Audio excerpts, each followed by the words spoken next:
Podcast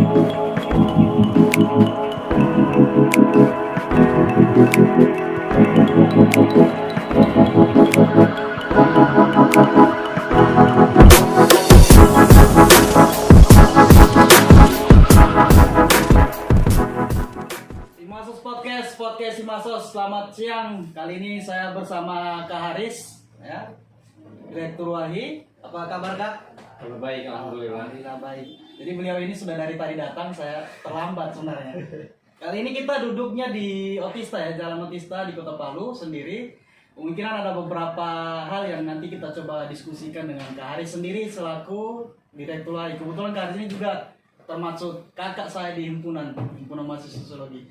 Nah, masuk ke podcast kali ini, obrolan sore atau siang ini, tentunya kita membahas terkait tentang lingkungan dan pembangunan. Kira-kira sebelum kita masuk ke lingkungan pembangunan, Kak Haris apa kabar beberapa hari kemarin? Oke, ya di masa pandemi ini situasi harus selalu sehat kan? Iya. Kondisi harus selalu sehat. Kita lagi concern sama beberapa isu-isu di kota.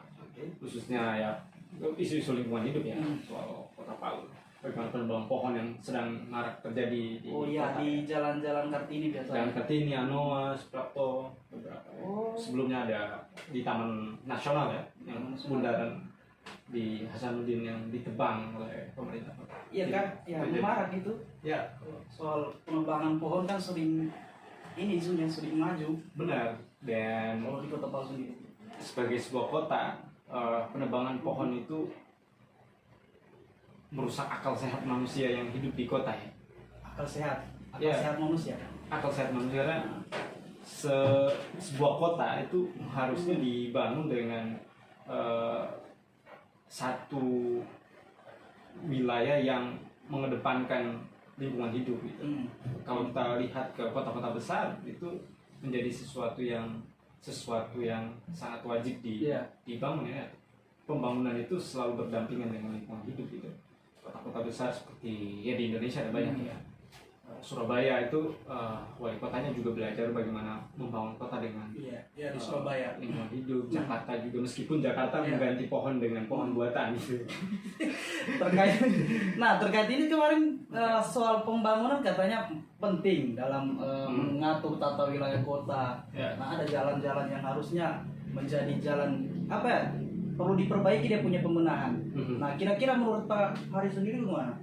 Ya, pembangunan perkotaan itu kalau kita bicara soal pembenahan itu mesti mulai dari perencanaan. Apa yang kita sedang rencanakan dalam pembangunan kota ke depan. Ya, didesain dalam 30 tahun, kemudian bisa disusun dalam 10 tahun, 6 tahun, jadi 5 tahun itu per periode, yang kemudian bisa diturunkan dalam RPJMD ya, rencana pembangunan daerah misalnya. Itu stepnya ada. Stepnya ada. Step pembangunannya itu harusnya di situ. Tidak tiba-tiba kita mau bangun sesuatu tanpa perencanaan gitu. Itu apa?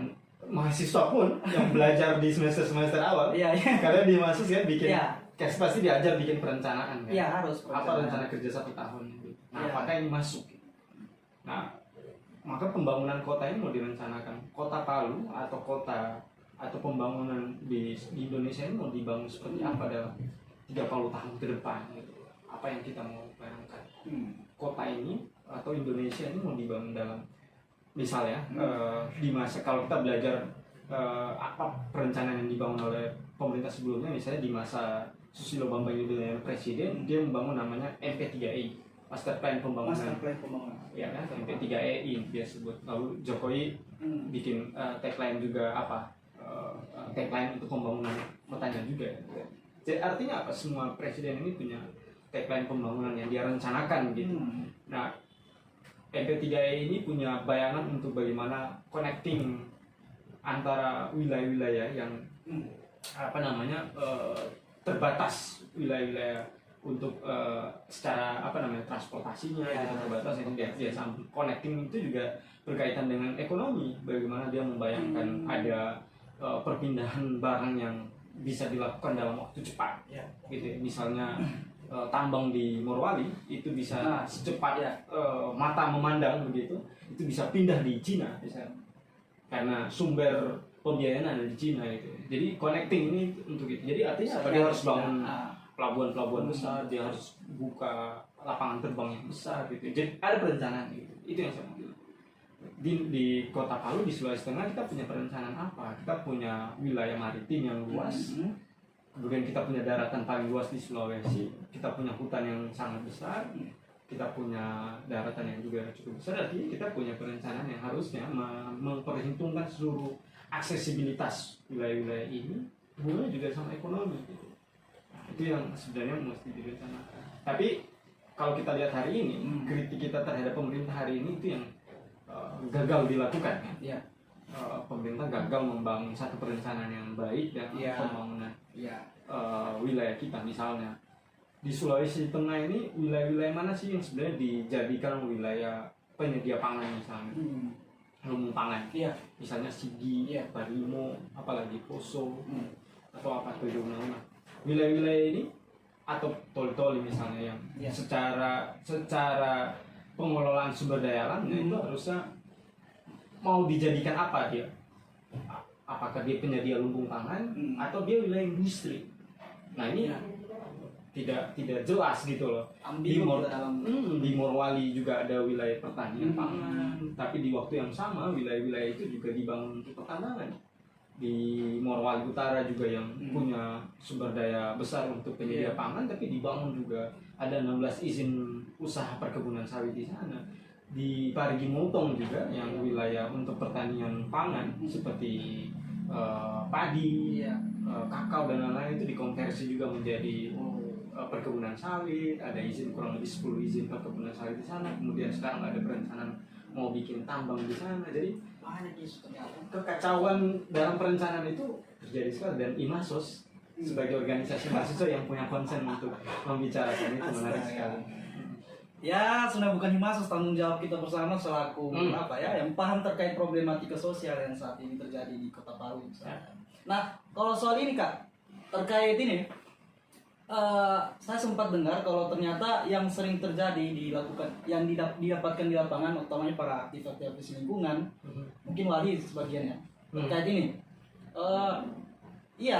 Ini janji-janji dari pemerintah. Iya, kita bakal melakukan penanaman pohon kembali. Nah, janji-janji seperti itu ternyata ada juga komitmen di bank pemerintah agar supaya bagaimana caranya pencegahan terhadap bencana. Tapi di satu sisi, dia termasuk pemerintah saat ini termasuk kelihatan mencoba menimbulkan bencana, dan paradoks-paradoks itu kembali muncul.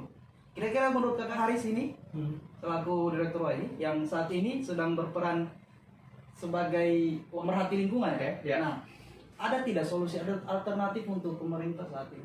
Apakah memang hal itu perlu ada ide lain atau seperti apa dalam pembangunan? Soal pohon tadi yang di soal. Kalau kita bicara soal pohon ini sebenarnya kalau di Walhi itu ada namanya kesetaraan spesies. Jadi saya punya hak yang sama terhadap makhluk hidup lain di dunia ini. Kecoa sekalipun dia punya hak untuk hidup. Semut, apalagi binatang yang sering kita bunuh.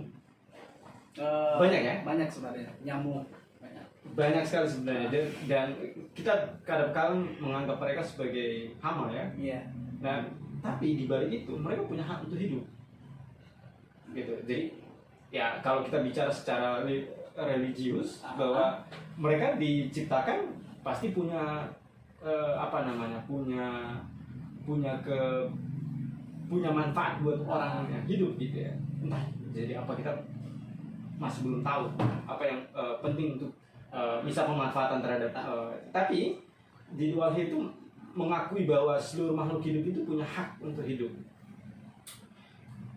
Pohon punya kontribusi memberikan kehidupan buat manusia.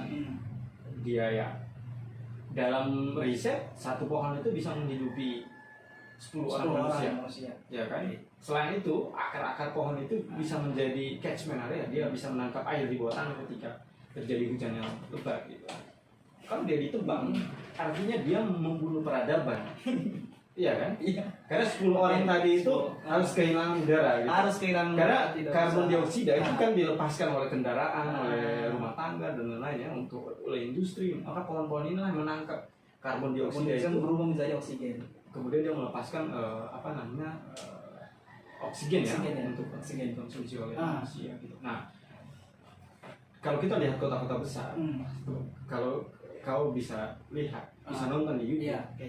negara-negara di Eropa itu membangun kotanya dengan peradaban yang sangat-sangat maju, di mana kota itu berusaha untuk beradaptasi menjadi tempat tinggal yang nyaman buat manusia, buat orang yang tinggal gitu. Oke. Di kota-kota di Eropa, sepanjang jalan itu ada pohon-pohon yang bahkan itu pohon apel, pohon pir, ada banyak pohonnya. Kalau kita mungkin di sini bisa tanam pohon mangga atau pohon apa. Jadi bukan hanya sekedar dia pelindung dan memberikan oksigen, tapi dia punya manfaat buah gitu. Kita bisa lihat di Jerman, di Belanda, tempat-tempat seperti itu banyak sekali. Bahkan taman-taman itu ditumbuhi dengan pohon-pohon besar gitu. Orang bisa di musim-musim panas, orang bisa tidur di mana di rerumputan di taman itu kan. Kalau kau bisa membayangkan itu ada di Kota Palu atau di Unta, tamannya dibangun seperti ada banyak pohon ya, pohon-pohon sawit di depan tadi itu ditebang gitu ya, diganti dengan tanaman-tanaman punya manfaat. Terus mereka tidur di rumput, terus sama pacarnya gitu. Kau bisa tidur di situ sama pacarmu gitu ya, menikmati keindahan bumi ini ya, bisa bercerita, bersengkrama. Itu peradaban yang sangat maju gitu kan, sangat romantis sekali ada di situ. Dan kau bisa memindahkan itu ada di sini, kau bisa membayangkan seperti apa. Nah, kita ini udah panas, kota ini kan ada di Katulistiwa, sangat panas gitu kan. Panas dan panas sekali. Panas sekali dan tapi imagine kita untuk membangun kota itu udah ke sana gitu. Ada banyak, kalau tanya solusinya di beberapa kota di luar itu dia membeli alat untuk mengangkat pohon itu dengan akar sampai ke akarnya. Jadi ada semacam alat berat yang bukan penebangan berarti? Enggak. Pemindahan. Jadi alat-alat itu dimasukkan semacam skopnya masuk ke dalam, tapi sangat besar, masuk ke dalam, diangkat itu lalu dipindahkan ke tempat-tempat yang membutuhkan pohon gitu. Jadi tanamannya dipindahkan begitu, pepohonannya dipindahkan. Karena menebang lalu mengganti, misalnya menebang satu pohon diganti dengan 3 pohon itu tidak sesimpel itu. Kau harus menebang satu pohon dewasa, katakan umur 30 tahun, kau harus menggantinya lebih tua dari itu, 35 tahun atau 40 tahun. Kenapa? Karena dia harus adaptatif dengan wilayah itu. Nah, kau tidak bisa mengganti tanaman pohon yang kau tebang dengan usia 30 tahun dengan usia pembibitan 1 tahun atau 1 bulan. Jadi omong kosong. Jadi itu kesalahan dalam membayangkan pembangunan kota itu sedang terjadi di kota ini, Kota Palu. Gitu. Saya curiga ini pemerintah ataupun yang melakukan kebijakan, yang mengambil kebijakan seperti ini mungkin tidak kaji soal ini atau bagaimana? Ya itu yang saya bilang tadi, mungkin karena perencanaannya nggak ada. Coba kita lihat apakah dia merencanakan ini dalam 5 tahun gitu. Kalau dia merencanakan ini berarti dia sejak awal ingin kota ini nggak maju gitu loh. Padahal ada itu green peace apa terkait kalau Kota Palu, kita bicara Kota Palu di masa Rusdi Masdura, wali Kota Palu, meskipun wali menolak kebijakan dia dengan mereklamasi Teluk Palu, kita habis-habisan kita nanti bisa cara itu nanti. Kita bikin penolakan terhadap reklamasi Palu, tapi dia punya satu slogan yang sangat bagus. Dia sebut green and clean. Green and clean itu di periode kedua dia kalau nggak salah memimpin Kota Palu, dia bikin slogan itu green and clean. Jadi semua kota itu dibangun sebuah wilayah di Kota Palu ditanami pohon, kemudian dia menyediakan tong-tong sampah untuk pembangunan. Meskipun secara kuantitatif kita bisa lihat keberhasilannya, tapi dia punya imajinasi untuk membangun kota ini punya wajah hijau gitu loh. Tapi ini sekarang mundur gitu, sangat mundur ke belakang gitu. Pembangunan di Kota Palu ini sangat mundur ke belakang, tidak punya perspektif ekologis. Nah, secara di sosiologi kita mengenal etika, ya kan? Kalau di ekologi kita sebut dengan etika ekologi, itu sangat buruk sekali. Kita secara etika ekologis itu bermasalah sekali. Apa yang sedang dibangun hari ini? Oke, luar biasa. Kajian kita hari ini terkait lingkungan yang cukup menarik sebenarnya pembahasan kali ini. Tapi sempat disinggung juga harus di Matsura yang kemarin melakukan apa? Ada program terkait green and clean. Ya walaupun di sisi lain dia punya program yang betul-betul hampir sama dengan saat ini kerusakannya, itu reklamasi kemarin. Benar. Iya, berat sekali terkait risk di Matsura. Kemudian lanjut lagi di masa periode ini penerbangan yang terjadi di mana-mana dengan solusi yang konkret coba ditawarkan oleh Pak Haris sedikit tadi. Nah, kira-kira memang saya pernah meriset terkait ini. Ini sebatas dari pengetahuan yang saya dapat. Di luar negeri itu ternyata di Eropa, di Belanda sendiri lebih mahalan orang-orang kaya kalau membuat rumah lebih mahal, ternyata lebih mahal untuk rumah-rumah papan dibandingkan rumah-rumah beton seperti ini. Jadi hanya orang-orang kaya yang lebih menggunakan rumah papan daripada orang-orang rumah beton. Karena kenapa? Pohon di sana sedikit. Tapi anehnya di sini bisa dikatakan penebangan pohon terjadi di sana sini, gitu kan? Kan aneh juga kan? Sementara kalau dibandingkan negeri Belanda dengan Indonesia sendiri ya tidak tahu lah. Tidak mungkin kita bilang. Tapi sementara negara berkembang juga kita harus paham soal itu. Nah, kira-kira selain itu Kak Haris, untuk lingkungan dan pembangunan kita anggap ini sebagai contoh yang ambigu juga ya. Nah, pembangunannya di mana kalau menurut Kak Haris?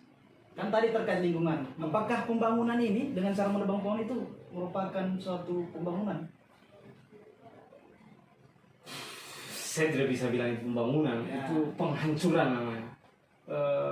Kalau bicara Belanda, saya tahun lalu baru balik dari Belanda ya, Amsterdam ke Den Haag kemudian Rotterdam gitu.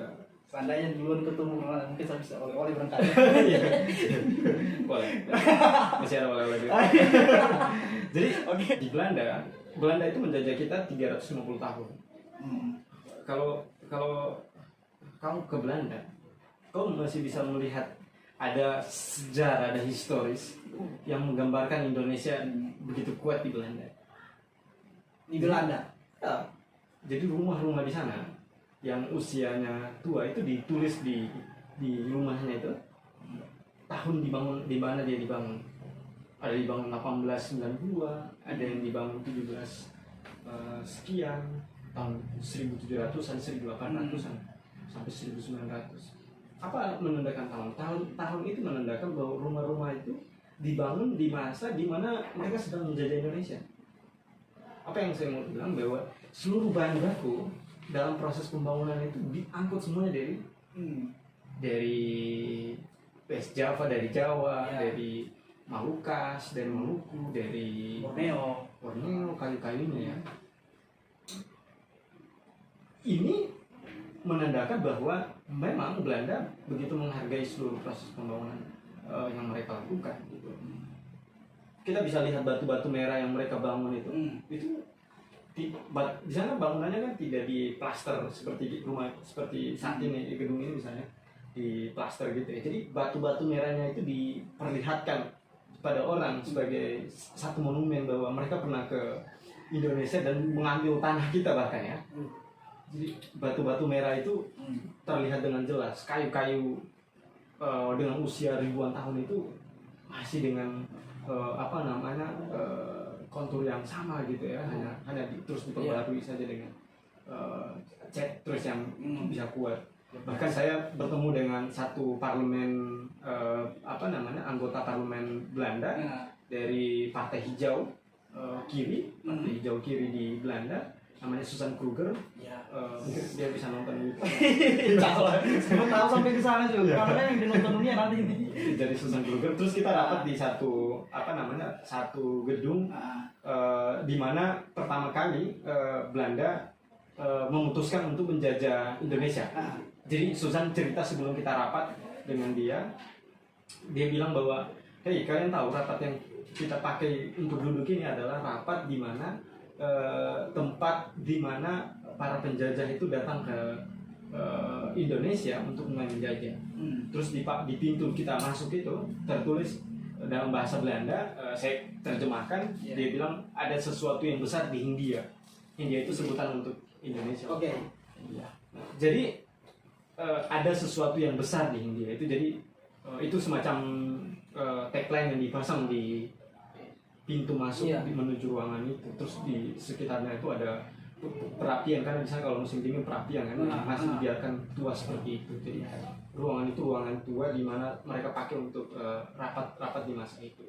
Nah, yang saya mau bilang adalah mereka sangat menghargai apa yang mereka lakukan, meskipun mereka sangat malu menjadi Indonesia. Mereka sangat malu menjadi Indonesia karena kenapa? Karena ada banyak korban dari situ. Iya. Dalam proses penjajahan itu mereka mengambil sumber daya alam kita dengan menjajah kita, dan mereka sangat malu karena mereka merasakan dijajah juga ya ketika kepemimpinan Nazi di Jerman datang menjajah Belanda juga di masa itu. Nah, secara historis yang saya mau bilang bahwa proses pembangunan itu tidak hari atau tidak berganti kepemimpinan, berganti juga mau bangun apa enggak. Ya. Jadi pemerintah harus meletakkan landasan dasar untuk pembangunan itu apa. Misalnya, oke, kita membangun infrastruktur di Kota Palu ini mau berdasarkan apa frame kita dalam 30 tahun. Saya mau kembali ke tadi. Oke, ke depan ini kita ingin wilayah kita, konektivitasnya kita akan tersambung dengan wilayah-wilayah antara timur dengan barat. Bagaimana kita memanfaatkan sungai, sungai Palu besar ya, bagaimana jalur transportasi sungai. Jadi ada plan seperti itu, antara di wilayah mana nih yang jadi wilayah perindustrian, wilayah mana yang menjadi pemukiman, wilayah mana yang jadi perkantoran, atau bagian wilayah. Jadi secara delimiasi wilayah itu dibagi seperti itu. Itu yang saya sebut sebagai sebuah pembangunan gitu. Tapi kalau dalam 1 tahun tiba-tiba kamu merencanakan untuk bikin pelebaran jalan dan kemudian menebang pohon, saya bilang itu bukan pembangunan, itu penghancuran. Penghancuran memang. Itu penghancuran yang merusak akal sehat manusia yang tinggal di kota. Dan dari historis tadi kita mau belajar bahwa Belanda meninggalkan kita dengan dalam 350 tahun lalu menjajah kita. Kita masih dengan cara berpikir yang seperti ini gitu loh. Dangkal. Mereka datang ke sini juga pasti masih kalah kita berperang dengan mereka. Yang sejarah dalam konteks pembangunan mereka jauh lebih maju.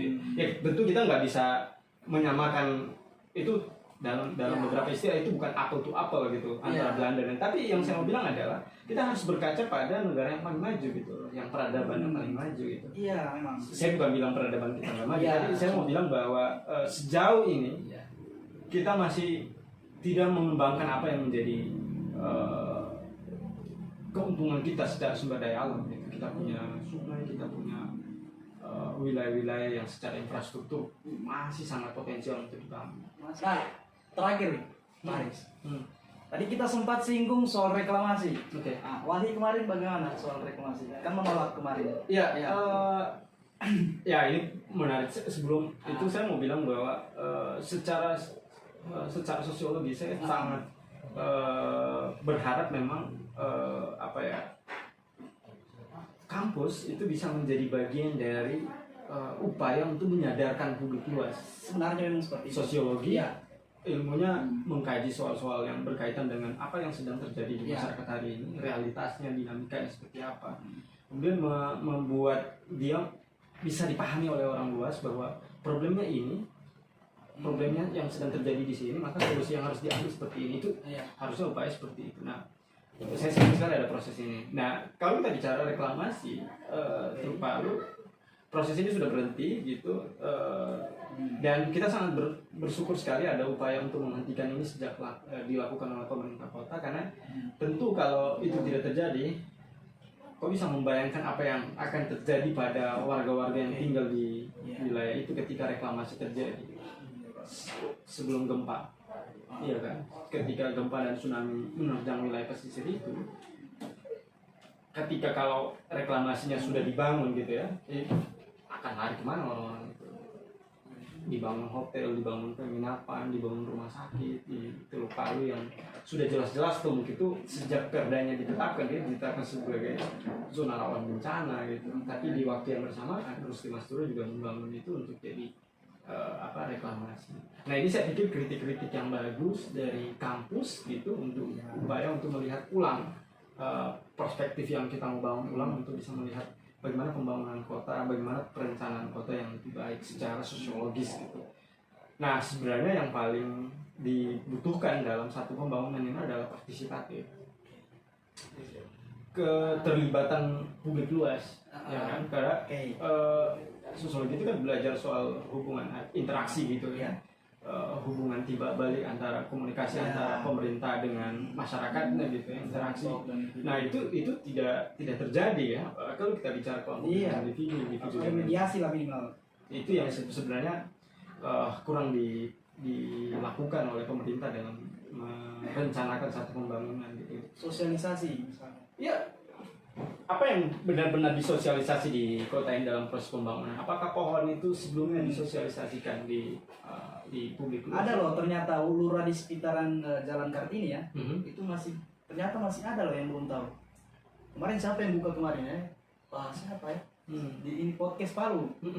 Nggak tahu dia kan. Ya itu jadi satu yang buat saya itu mengerikan dalam satu pembangunan ya. Kalau ada pemerintah yang bilang nanti wilayahnya akan ditebang gitu kan. Iya kan? Itu kayak dalam satu rumah tangga gitu. Kalau keputusan yang kau ambil tanpa berkomunikasi sama keluarga yang ada di dalam rumah itu dianggap keputusanmu sepihak gitu kan. Dan tentu ada dampak yang akan terjadi yang sulit untuk dijelaskan keluargamu yang lain karena kau tidak paham apa yang sedang terjadi gitu. Dan ini yang penting untuk saya kira upaya-upaya yang seperti ini yang mesti diperbaiki dalam kritik kita sebagai kampus gitu ya, terus memberikan kontribusi produktif, kontribusi yang lebih solutif dalam perencanaan pembangunan. Dan sudah seharusnya memang ada mata yang lebih jeli untuk bisa melihat apa problem kota ini yang sedang terjadi dan solusinya apa yang harus diambil. Solusi kota Palu ini itu yang penting. Itu yang penting. Baik, saya pernah dengar juga terkait ini. Kalau misalkan satu pohon itu ditebang tanpa melakukan izin terlebih dan lain sebagainya, itu akan kena gibu. Nah, bayangkan saja ada beberapa pohon yang sudah ditebang. Siapa yang kasih gibu sekarang? Pemerintah. tidak mungkin mereka mengkasih gibu sendiri kan? Iya. Memberikan gibunya untuk sendiri. Itu aneh. Iya. Jadi itu secara hukum adat dalam sosiologi kan sebenarnya adat itu kan satu kelembagaan. Iya, satu lembaga sosial. Lembaga sosial kalau kita bicara soal dalam sosiologi kelembagaan itu kan sebenarnya dia ada yang bersifat formal yang dapat legalitas dari negara, ada yang sebenarnya dia secara sosial memang hanya dibangun oleh masyarakat. Tapi kan kalau lembaga adat di Kota Palu ini dibuatkan perda khusus gitu kan, ada peraturan khusus di mana mereka dilegalisasi gitu kan. Nah sebenarnya mereka punya kewenangan gitu loh untuk memberikan sanksi kepada pemerintah gitu karena melakukan hal-hal yang tidak sesuai dengan peraturan daerah. Itu yang pertama. Yang kedua, di sosial itu ada yang lebih kuat dari hukum-hukum formal, ya kan? Kalau kita belajar sosiologi, disebut dengan hukum sosial, gitu kan? Jadi masyarakat memiliki kekuatan kolektif dalam memberikan hukuman terhadap warga yang mereka anggap menyalahi norma-norma sosial, tidak kan? Kalau dalam sosiologi, misalnya kau melakukan sesuatu yang secara sosial itu menyimpang dari norma-norma sosial yang secara keseluruhan disepakati, ya kan? Saya misalnya menyepakati, kita semua misalnya hidup di satu wilayah yang sama, kemudian menyepakati norma-norma yang berlaku di sana. Lalu kau secara sadar itu melanggar. Nah, norma sosial ini ada sanksi untuk dirimu, bisa banyak hal, dan itu jauh lebih punya kekuatan yang punya sanksi sosial yang lebih kuat gitu terhadap dirimu dibanding misalnya hukum formalitas yang prosesnya panjang gitu. Misalnya ketika kau melanggar misalnya minuman keras atau misalnya terlibat dengan aksi-aksi yang lain yang dianggap secara norma-norma yang berlaku itu melanggar, maka ada hukuman. Misalnya kau diusir dari kampung, kau dikucilkan itu kan jauh lebih rumit gitu. Iya. Dan lebih menekan sebenarnya. Ya, ini yang sebenarnya harus terus dikuatkan gitu ya terhadap bagaimana citizen masyarakat di kota ini bisa memiliki kekuatan untuk bisa mengambil vetonya atau hak veto ya. Hak veto itu sesuatu yang sebenarnya melekat pada masyarakat di kota ya. Untuk bisa upaya untuk memastikan bahwa pembangunan dalam perencanaan pemerintah dimanapun itu penting ada partisipatif, dan atas itu kemudian Walhi melakukan gugatan. Iya. Kita sekarang lagi melapor kepada Ombudsman Republik Indonesia. Ombudsman itu satu lembaga negara yang menilai pelanggaran administrasi. Ombudsman Perwakilan Sulawesi Tengah kita sudah lapor dan sekarang lagi proses penyidikan terhadap penebangan pohon yang sedang marak di Kota Palu ini. Jadi per minggu ini kita sudah melapor dan minggu lalu dan minggu ini sudah direspon. Sekarang penyidikan sedang berjalan. Kita duga ada pelanggaran administrasi dalam penebangan pohon ini, mulai dari perencanaan yang tidak dilakukan dengan baik, kemudian partisipasi publik, kemudian eksekusinya yang menurut kita ini ada hal yang buruk kita. Walhi pernah menang di Ombudsman ketika kita melaporkan reklamasi Teluk Palu, dan akhirnya Ombudsman menyatakan bahwa reklamasi Teluk Palu melanggar administrasi dan akhirnya diberhentikan. Nah, kita berharap juga hal yang sama bisa terjadi. Hal yang sama bisa terjadi. Nah, kalau misalnya ini nanti misalnya Ombudsman menyatakan sebaliknya, kita masih punya upaya untuk melakukan gugatan. Gugatan hukum yang disebut kita ada banyak opsi. Walhi punya namanya legal banding, punya hak untuk melakukan gugatan di pengadilan. Ini peluang untuk bisa kita pakai. Itu yang pertama. Yang kedua, kita bisa gugat lewat citizen lawsuit nanti, atau gugatan hak warga negara yang pernah dilakukan di Kalimantan Tengah dan menang. Jadi teman-teman Walhi di Kalimantan Tengah menggugat presiden dengan menteri-menterinya terkait dengan kebakaran hutan di sana. Iya. Karena asap. Karhutlah ya. Lalu mereka menggugat presiden dan akhirnya menang. Presiden menyatakan kalah oleh pengadilan Mahkamah Agung, dan akhirnya putusannya harus dijalankan dari mereka. Kenapa digugat? Karena ya Walhi ini kan jadi kayak gini saya bilang. Pohon tidak punya kekuatan untuk atau kemampuan untuk membela dirinya di depan hukum. Tidak ada memang. Di pengadilan. Dia kan nggak mungkin tiba-tiba pasang kakinya gitu ya. Logikanya kemudian dia ke pengadilan. Jadi organisasi seperti Walhi yang memiliki hak di hukum untuk bisa melakukan gugatan, maka kita mewakili pohon tadi. Dulu pernah dilakukan di Sumatera juga untuk melakukan gugatan terhadap gajah. Ketika gajah ada banyak kasus lah yang mati gitu, lalu kita menjadi perwakilan dari gugatan terhadap gajah itu tadi. Seperti saya bilang, hak untuk hidup itu kan dimiliki oleh setiap makhluk hidup begitu, tidak terkecuali hewan-hewan dan tumbuhan lainnya. Nah, kita ingin mewakili itu untuk melakukan gugatan terhadap negara yang berlaku tidak adil terhadap warga dan makhluk hidup gitu. Nah, itu yang sedang kita upayakan. Mantap. Saya menarik dari pembicaraan dari awal tadi, saya sudah terlena sebenarnya. Nah, mungkin sekiranya sebelum saya tutup, closing statement dari Kak Haris. Ya, saya berharap dengan podcast Himasos ini apa? Podcast sosiologi. Himasos podcast. Ini semacam upaya untuk memberi edukasi yang baik buat publik luas bahwa narasi-narasi pembangunan itu harus terus disuarakan tanpa mengabaikan hak-hak masyarakat, hak-hak publik luas.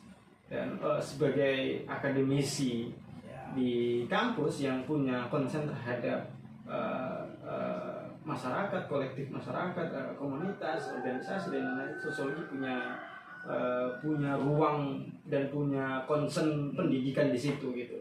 Dia bisa mewakili masyarakat untuk bisa membuat narasi tanding terhadap berbagai ketimpangan pembangunan, kegagalan perencanaan, ketidakterlibatan masyarakat dalam pembangunan, dan ini sesuatu yang saya kira menarik untuk terus dikembangkan, dan sosiologi menjadi satu rumah yang bisa memulai untuk membangun kritik-kritik terhadap pemerintah ke depannya.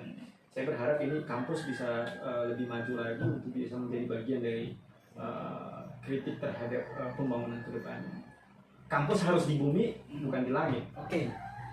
Mantap. Terima kasih. Terima kasih. Pak Haris. Ya. Nanti kapan-kapan kita lanjutkan diskusi Oke. seperti ini. Menarik.